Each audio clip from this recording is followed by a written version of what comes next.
বিহু আহি পালেহি পিঠা পনাৰ প্ৰস্তুতি চাগে সকলোৰে মাজত চলি আছে তাৰ কাৰণে মই আজি আপোনালোকৰ লগত শ্বেয়াৰ কৰিম এটি বেংগলী ট্ৰেডিশনেল ৰেচিপি হেতু হল দুধ চচিৰ ৰেচিপি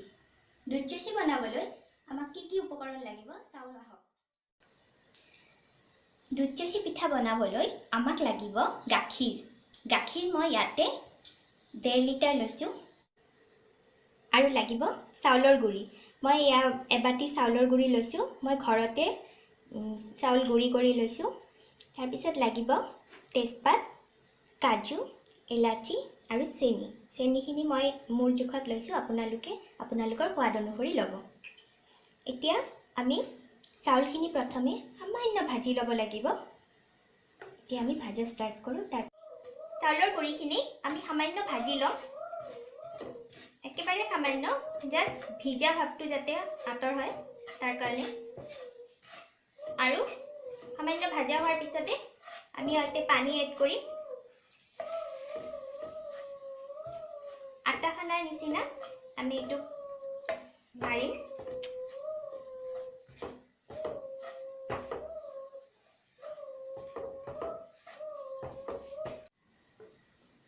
আমি পিঠাগুড়িখিনি এনেকৈ খানি লৈছো তাৰ পিছত এইটো আকৃতিত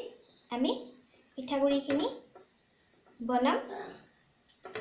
আৰু সোনকালে বনাব লাগিব কাৰণ যদি ঠাণ্ডা হৈ যায় তেতিয়া হলে নহব আৰু আপুনি যদি পাৰে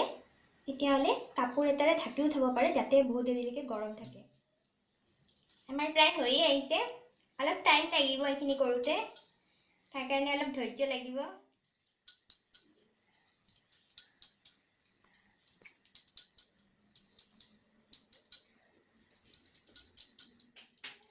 আমাৰ ৰেডি হৈ গল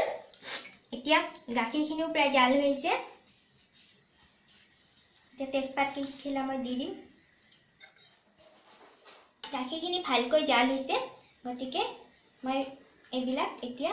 লাহে লাহে এনেকৈ দি দিম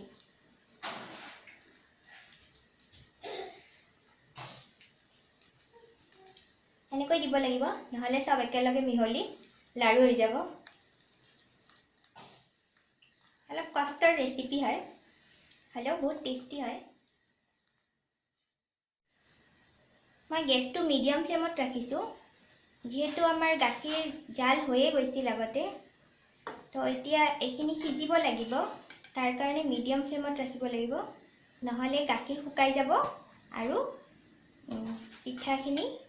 নিসিজিব এতিয়া মই ইলাচিখিনিও দি দিম লগত গোটা কাজুখিনিও দি দিম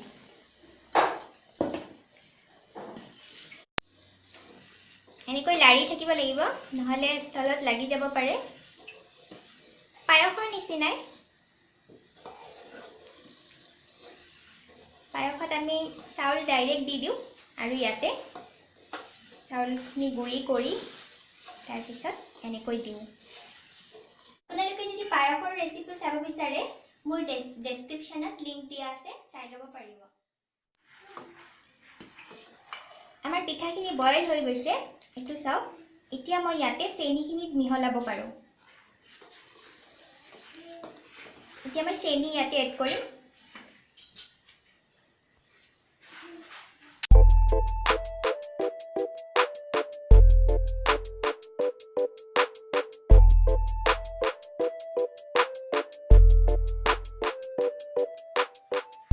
মই অলপ এক্সট্ৰাকে কাজু খুন্দি লৈছো সেইখিনি ইয়াতে এড কৰিম গাখীৰৰ লগত পুৰা মিহলি যাব ভাল লাগিব খাওঁতে আমাৰ পিঠা হৈ গৈছে এতিয়া আমি নমাই দিব পাৰো অলপ পাতল অৱস্থাতে নমাব লাগিব নহলে ঠাণ্ডা হলে আৰু বেছি ঘন হৈ যাব গতিকে এইটো পৰ্যায়ত নমালে ঠাণ্ডা হলে আৰু অলপমান ঘন হ'ব